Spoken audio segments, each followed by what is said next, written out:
Guys, ito pa nanguha si Papa ng kasoy. Ayun po guys, kinakagat po siya ng crab. Kaso daming krag po. Nanguha nga po kami ng kasoy. Kaso nga lang po daming krag. Ang dami ng crab, wala naman na. Guys, doon pa oh. Pa doon oh. Dami oh. Guys, ito po, ang dami po namin nakuha. Saka may bugtong din po to. Ito po guys, bugtong. Isang prinsesa nakaupo sa tasa.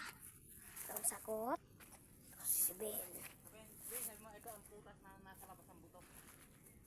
Ito ang prutas na nasa labas ang buto. Ayan po guys.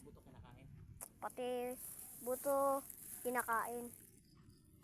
Guys. Pero hindi talaga to basta-basta kinakain guys ha. Niluluto muna to.